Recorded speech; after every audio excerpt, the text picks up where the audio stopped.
everyone. My name is Anthony. My current project was on trading card games, community management for the company behind it, and how data analysis can help them improve their relationship with their community when it comes to balancing their own product that has a player base that is not your typical product or service. So the problem that I'm focusing on is the company behind the Yu-Gi-Oh trading card game, Konami. Konami in North America has not been very transparent with their player base, and I feel like using data analysis and being able to at least present that data to the community and what led to certain decisions with updating their own regulations on what's legal for gameplay at competitive events and across the board would help improve that transparency with the community and kind of regain community trust.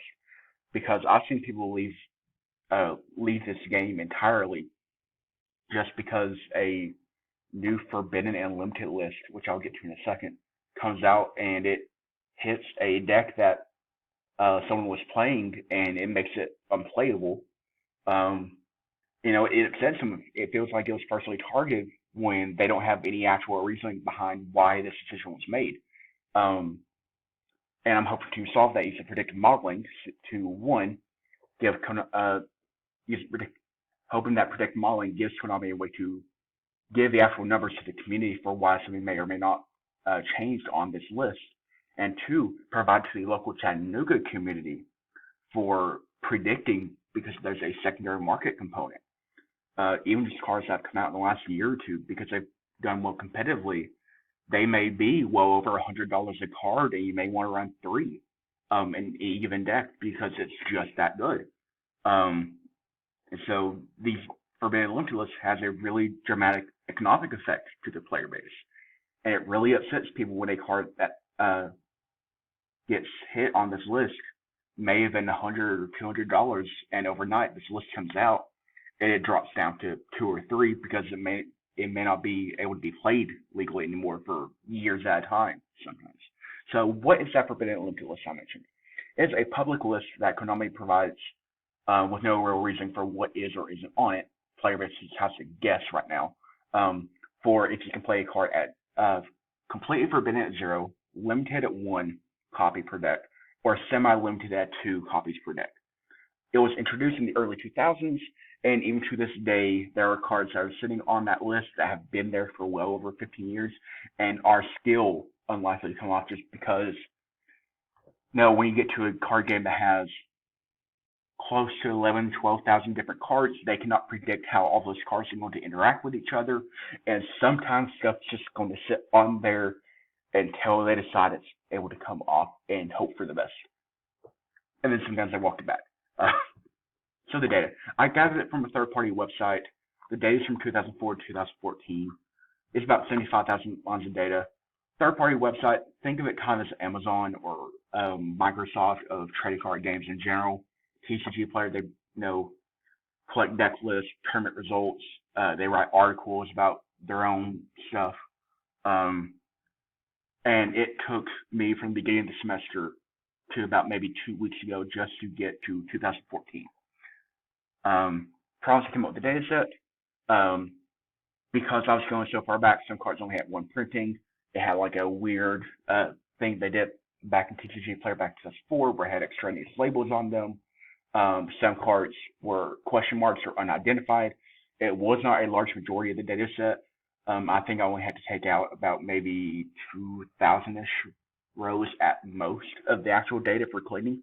I'd originally intended to try and use data up to the current day so I can maybe make a prediction for what list could have come out roughly around this time frame, but ran out of time, and the new list has not come out in time. The data set was also large enough to occasionally crash in Excel because there was a lot of manual inputting.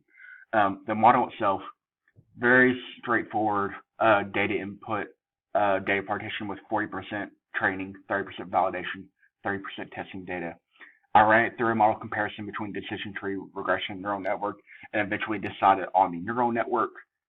These, of course, are the different variables and their roles and levels. The results were kind of surprising, so I had to export the results into Excel to work with them a bit better. Because one of the variables were dates. SAS Enterprise that only displays them as a string of numbers rather than an actual accurate date. SAS Enterprise does like it in terms of days after January 1st, 1960. So I wasn't going to try and do all that math for every single row. So I threw into Excel and used a VLOOKUP to correct it. Based on the record ID that I put in there before. And actually, kind of see here, even though around the time of the data, a lot of stuff didn't really come off of it, they did continue to add things to it, which surprisingly led to what I see as a highly accurate model, which the fact that the model was accurate didn't really surprise me all too much, but from the looks of it, it had an accuracy of about 92, 93%, based on just misclassification rate alone, with the only actual classification being is it on this list or not. I would have thought decision tree would have been the best way to go, but it didn't really do it based off the card name. It went kind of based on placement of the deck, which I was trying to predict the actual card name itself, because you don't want to rely based off of a single event, because a single card could be played for a decade before anything ever actually happens to it on this list. So to go over the results, this was the data miner export from the neural network. And so I ran a pivot table taking the individual card names up to the most recent ban list that was in the data set by the time of the cutoff, and averaged out all the predictions, because as you can see, sometimes a specific card might be played across many different events, across many different time periods, so relying on a single event was not really feasible. And so if we were to just take something that had, a fairly high prediction rate, say the Allure of Darkness, well, because this is during the March 2013 Forbidden Limited List, we can actually verify where it's at, which, surprise, it is on this on the September 2013 Forbidden Limited List, which is the next Forbidden Limited List after March 2013, and we can see that's on there. And just, testing the higher accuracy, the higher predicted rates of something being on there, represented as a 1 or a 0 here, with a 1 being on the list in any way, shape, or form, and a 0 being not on the list at all. You can find just about every single card on this list right here in this pivot table, and they will have a fairly high accuracy rate. Lackluster Soldier, Envoy at the beginning, very near 100% likelihood to be on this list. Well, it is, let's see here, Blacklisted Soldier, Envoy at the beginning. And as you can see, it's even on the October 2013 list. So it was surprisingly accurate, considering during the time period cutoff, we got 1, maybe 2 updates to this list a year. Now they happen a bit more frequently, sometimes 3, 4, 5 in an emergency every year. So it's a bit more fluid now, but back then, you had a lot more going on than coming off, and if stuff was staying on it, it might have moved a little bit depending on the section, but it's a bit stagnant for a bit. So what next? Well, this was a passion project for me, which is why I've been working on it since January. The moment this entire class knew about the term project, I was Zoom calling Professor Agakani, asking like, hey, I have this idea. I'm going to need to be able to start on this now because of how long it might take to get this data. And I'm glad I did it then rather than wait for the 2 weeks that he gave us to work on this, because I would have not been anywhere near done. So what would this look like if the company Konami themselves were to use a neural network and use it as a basis for their reasoning and present the results to the community? Well, If Konami had done it, they have their own tournament software keeping up with all of these events and all these placements and data and records that I simply did not have access to. I feel like their predictions of things would be more accurate and have um, more unknown variables that I was not able to account for. The fact that I was still able to get such accurate predictions even without those unknown variables um, was very surprising with this project. Um, and I believe they will be able to make much more accurate predictions.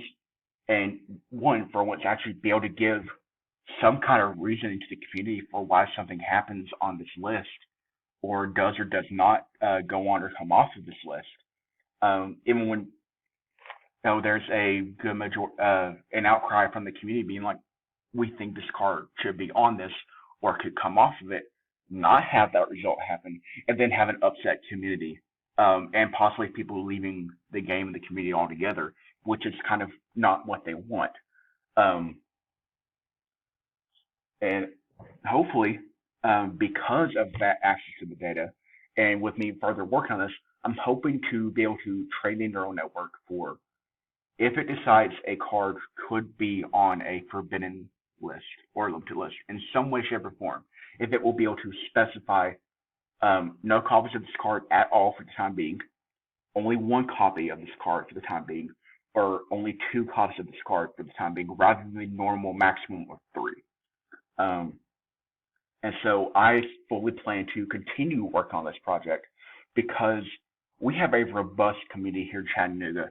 And because of that secondary market I referenced and talked about in the beginning, if people don't have any kind of idea of what could or could not be on this next list because they just decide to announce it and give no reasoning or any indication of when it might happen, people will lose financial value on their cards when they suddenly get hit. A card can go from, $180 today to 30 or 40 overnight if they just decide that the card is flat out forbidden, no copies allowed as of, next week. Well, the moment that announcement comes out, no one's going to be buying it because they're not going to be able to use it and they're not going to be able to make any money off of it. And so the player base on the secondary market is losing hundreds of dollars because we have no real input to how they make these decisions or what could potentially be, a suspected card that could end up on this list or come off of it. There's real money that can be lost in the community base. And I believe that this predictive model, as it improves with the more recent data, can really benefit the Chattanooga community, the Yu-Gi-Oh community as a whole, and hopefully if this takes off within the Yu-Gi-Oh community, it catches Konami's eye, and even they realize like, okay, they're trying to do this themselves. Maybe we should actually give some reasoning and use something similar to this to provide feedback for why we believe these things belong on this and make these decisions, rather than just because Konami said so, and leaving up to the community to decide why something happens. And it develops a love-hate relationship that is not great for community management. It turns people away from the game. And this could be something that potentially saves people from leaving a game that they've enjoyed for the last, several years, decade, 20 years, however long it may be, because they want to keep players in with player retention. And I think this model can do this.